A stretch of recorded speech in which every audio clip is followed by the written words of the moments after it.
COLDSPRING, Texas Sheriff Greg Capers. White cowboy hat head, golden star pinned chest, white cross belt and a large pistol with name hip.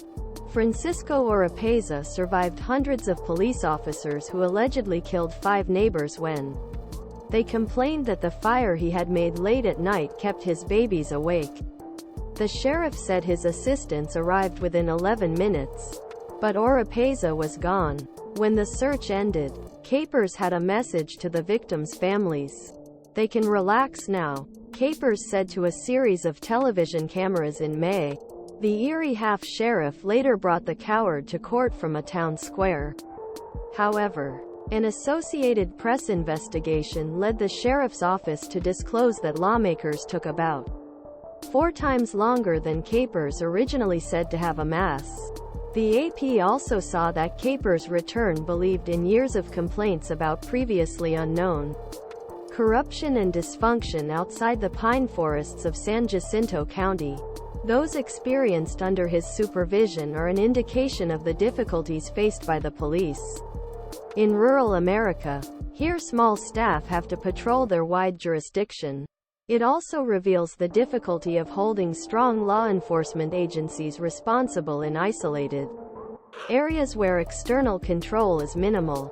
Former lawmakers said Capers' office has long neglected basic police affairs while continuing to seize assets that have increased their $3.5 million budget but are not always based in court. Lawmakers did not arrest Oropeza last year after being reported for domestic violence. And although immigration officials said he was illegally in the country, he never contacted federal officials to check the immigration situation. The Capers department also seems to have done little to investigate after another family called 911, reporting that a different man almost shot his little girls from his backyard. The story continues. The county paid $240,000 in 2020 to resolve the case of an informant accusing Capers of abusing the broad task.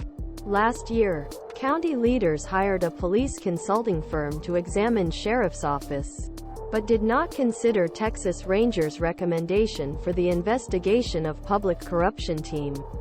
The Lion Institute has found evidence that Capers promotes a fear-based culture and controls the improper capture tens thousands dollars property. The report of the group obtained by the AP also claims that lawmakers did not follow reports of 4,000 crimes, including sexual and child abuse. Michael Voytko, who spent nearly 5 years as a deputy of San Jacinto County before leaving for another law enforcement job in 2020, said, "Sharif and his immediate surroundings.